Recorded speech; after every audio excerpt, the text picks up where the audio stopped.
This is to all those who've been listening to old-time radio that I've been podcasting for 12 years. It's time for you to purchase the old-time radio collection now at the lowest prices ever. 500 gigabyte external hard drive chock full of radio shows that we all love. And don't forget the bonuses. Here's my offer. I need everyone who hears my voice to go to oldtimeradiodvd.com to place your order today. With every order, I will include a comprehensive show guide with episode descriptions. Over 1,982 pages. This is truly once-in-a-lifetime deal. Place your order today at oldtimeradiodvd.com. You will be glad you did.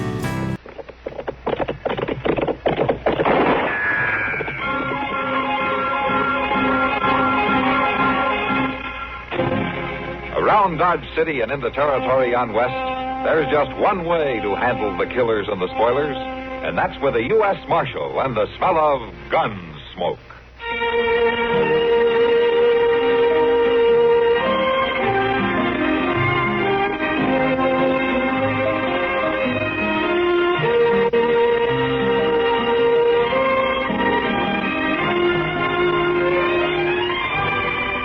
Gunsmoke, starring William Conrad. The story of the violence that moved west with young America. And the story of a man who moved with it. I'm that man. Matt Dillon, United States Marshal. The first man they look for and the last they want to meet. It's a chancy job, and it makes a man watchful. And a little lonely.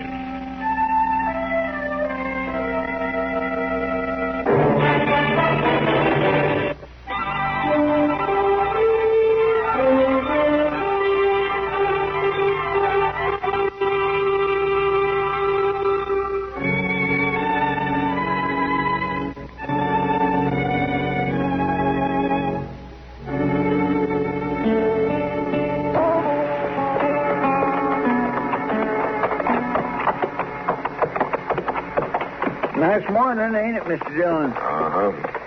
For this time of year, you just couldn't ask for no better weather. By golly, even the horses like it. I think they're more interested in that water trough than they are in the weather, Chester. Oh, there's old Buffalo Mary filling her wash bucket. I sure hope she ain't stirred up all the sludge off the bottom. Sludge doesn't bother the horses. Well, it does me. It's warm enough this morning, I figured I might wash up a little. You know, you've been saying that every morning for 2 weeks until you find out how cold the water is. I know, but I got my courage up better today. Yeah, sure. Morning, Mary.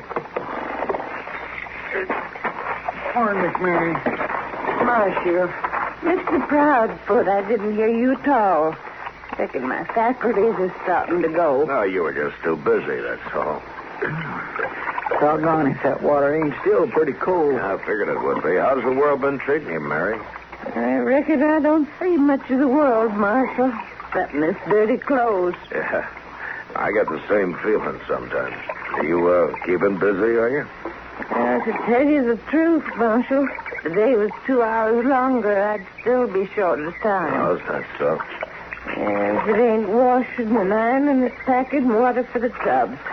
Cutting firewood to heat 'em.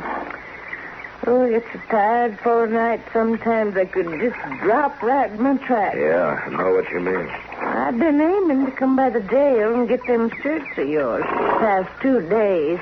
Now, I'll do it right now, Marshal. I'll leave my buckets here. No, Mary. Chester can drop them off this afternoon sometime. Yeah, would be kind of a help.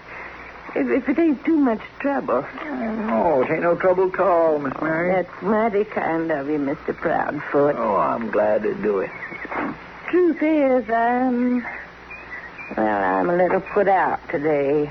Piece of bad luck, as you might say. And, well, I'm much obliged to you. It's as good as done, ma'am. What kind of bad luck, Mary? Oh, nothing at all, Marshal. I wouldn't even bother your mind with it. Has that bruise on your jaw and that black eye got anything to do with it? I'd rather you just forget I said anything, Marshal. What happened, Mary? He said he'd come back and do for me if I was to tell. Well, for the land's Who sake. said he'd come back and do for you? It is Reb Sutter. Well, that no-count bully's been in more meanness than you can shake a stick at. Why did he do it, Mary? What reason did he have? It was my savings, Marshal. Oh, my gracious. I had them buried in my cabin, and I wouldn't tell him where. But he made me tell him before he was through. Took me 2 years, $48. Everything I got. I declare he ought to be hung. Oh, I weren't going to say nothing, Marshal. Even if he hadn't threatened me. I wasn't aiming to put you to no bother. It's not me who's going to be bothered, Mary. Oh, it ain't like it was something big and important. It's big. It's important. And by the time I get through with him, Reb Sutter's going to realize it.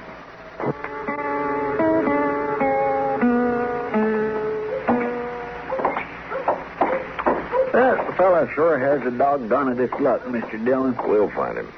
When I think of him taking old Buffalo Mary's saving as hard as she works, my blood just starts to froth up. Ma? Huh? Miss Kitty. Ma, Hello, Kitty. I've been looking all over for you. Oh? Yeah, there's a job for you in the Long Branch. Oh, what's the trouble? We got one of those mean ones tonight. Drinking too much, pushing people around. Trying to get a fight started. All right, I'll go have a look. Who is it? Reb Sutter. Reb Sutter. Well, we've found him, Chester. Come on.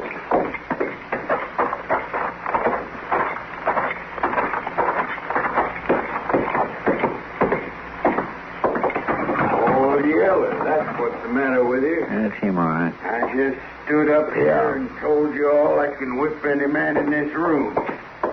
Ain't a one of you got the blood and gumption to say me no on it. Maybe they're just going easy on you, Sutter. Well, now, if it ain't the marshal. Some lily liver come after you, I reckon. Matter of fact, I came after you. Law against talking, is there? There's a law against beating people up and stealing their life savings. She's a liar. I wasn't even near there last night, and if she says it... She? What do you mean, she? Who says, Sutter? Near where? I didn't mention any details. I don't know nothing about Well, it. maybe it'll come to you. You're under arrest. Now put out your wrists. I reckon I could put handcuffs on a man, too, if I was wearing a gun and he wasn't. You've always played it safe that way, haven't you, Sutter? Never wearing a gun. If you had somebody that killed you a long time ago. Ain't nobody got much taste for going at it my way, though, I notice. Well, maybe it's time somebody didn't. I offered, Marshal. Nobody took. That's so.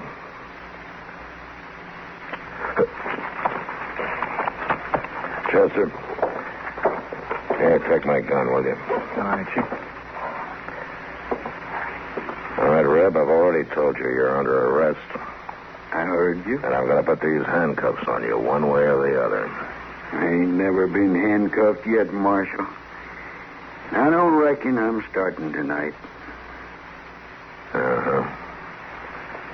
Chester, Yes, sir. hold these handcuffs for a couple of minutes, huh? Yes, sir. You're a dang fool, Marshal, if you think Why, you... I'm going to kill you for that. Maybe.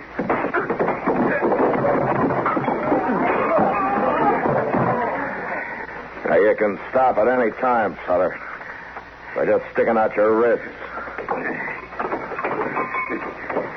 I'll break every bone in your body. Any time, Sutter, one way or the other. You're wearing those cuffs to jail tonight. Oh, no, I ain't.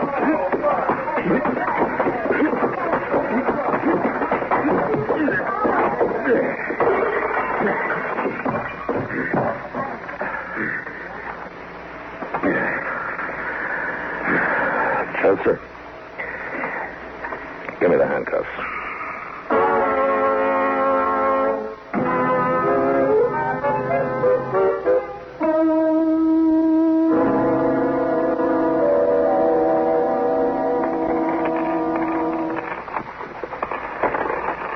Well, I guess that's it, Mary.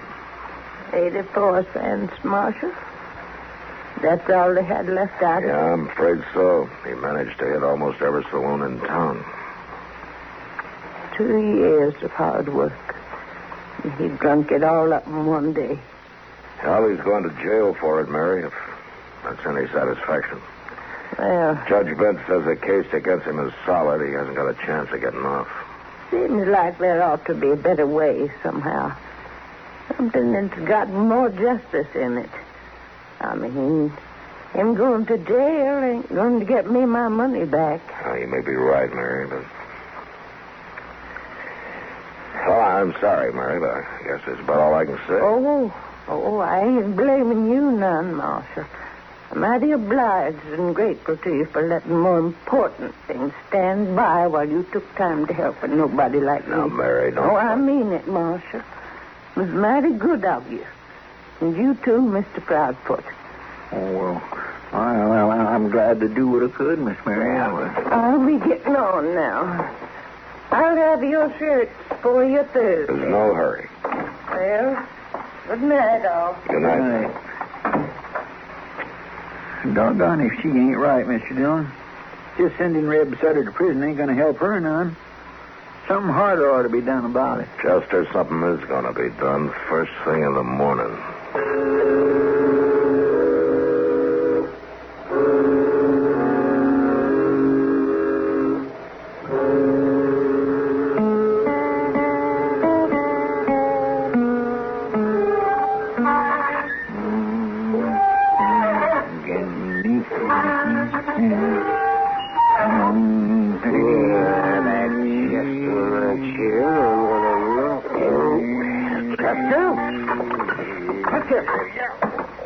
What is the matter with you, Doc? Oh, and if you squeak that confounded chair one more time, so help me, I'm just... You mean like this? Got up a blast? Oh, darn you, Chester.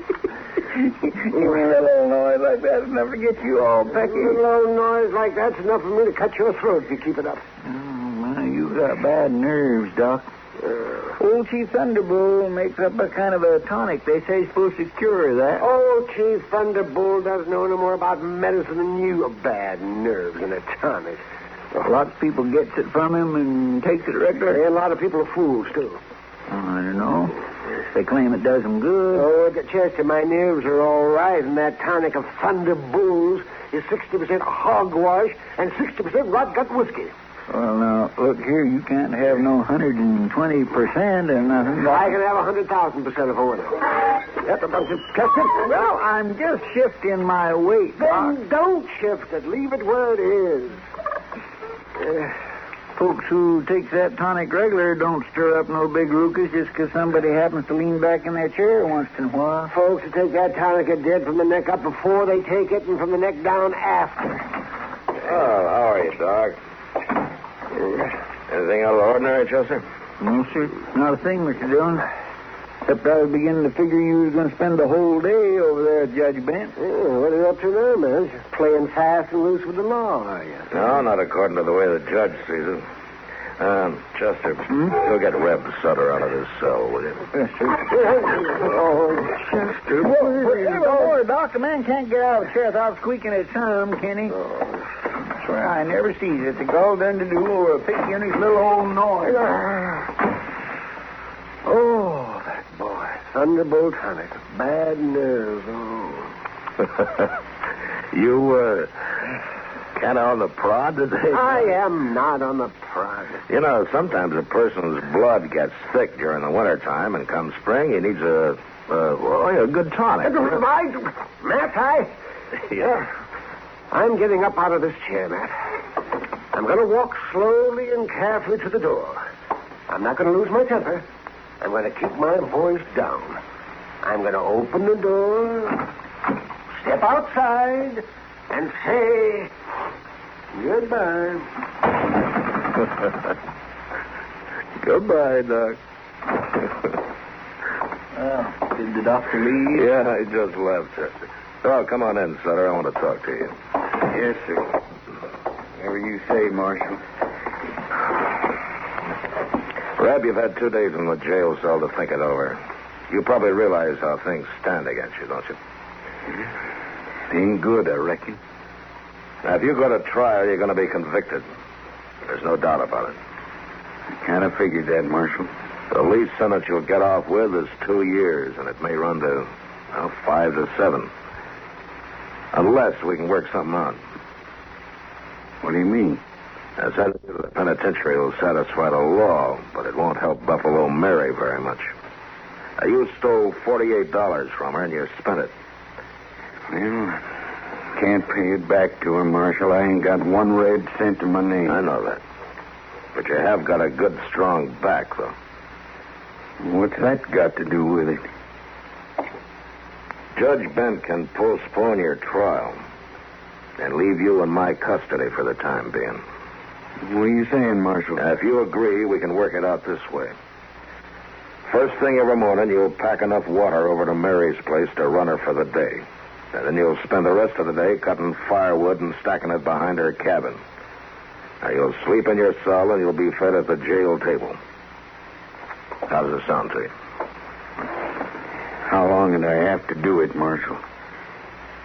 Well, let's say until everybody agrees that you've done enough.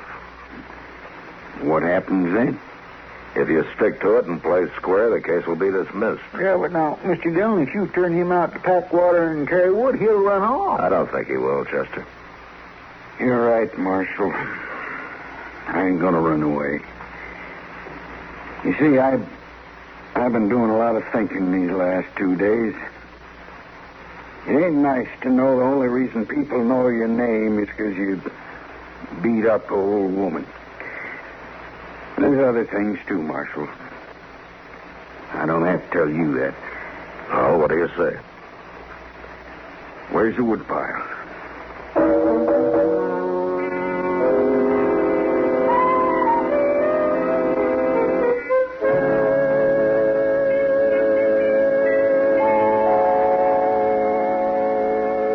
Buffalo Mary's coming down the street there, Mr. Dillon. Oh, is that so? Coming here, looks like. Well, I haven't got anything for her. I thought she was supposed to pick up those shirts tomorrow. She might have forgot what day it is. Oh, good morning, Mary. Come on in. I ain't upset nothing important, am I? No, of course not. Nothing but a morning cup of coffee. Would you like to have one with us? Oh, well, much obliged, Marshal, but I done had mine. Yeah. How things going, Mary? Is Reb keeping at it steady? Well, that's what I come to see you about. Oh? I'd never have believed it, Marshal, but that boy's just been a working fool. Maybe he sees the devil over his shoulder. Well, in these 2 months, I've been able to take extra work enough to save $56 already. That's good. And not good. only that, he's got enough wood stacked up over at my place to last me for the next 3 years. That's what I wanted to see you about, Marshal. I told him that he's filled his bargain now and that he could quit. But he keeps on working. Maybe you should tell him. You know, there's a funny thing about justice, Mary.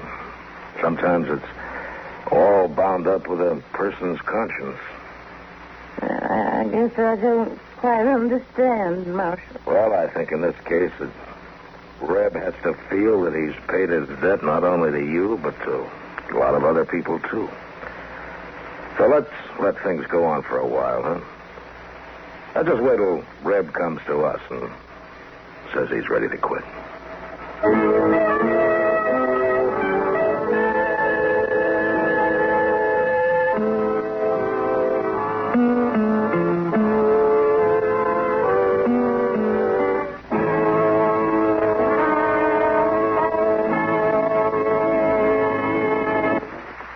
You know, frontier cattlemen felt a kind of sympathy for a cow whose calf strayed away, got lost, and in trouble. They call these lost calves dogies. But next week, Dodge feels no pity for a woman whose son gets in real trouble and dies. And that was the worst. Gunsmoke, produced and directed by Norman McDonald, stars William Conrad as Matt Dillon, U.S. Marshal. The story was specially written for Gunsmoke by Les Crutchfield, with editorial supervision by John Meston. The music was composed and conducted by Rex Corey. Sound patterns by Tom Hanley and Bill James. Seated in the cast were Virginia Gregg and Vic Perrin. Harley Bear is Chester, Howard McNear is Doc, and Georgia Ellis is Kitty. Join us again next week for another story of the Western frontier, when Matt Dillon, Chester Proudfoot, Doc, and Kitty, together with all the other hard-living citizens of Dodge, will be with you once more. It's America growing west in the 1870s. It's Gunsmoke over the CBS radio.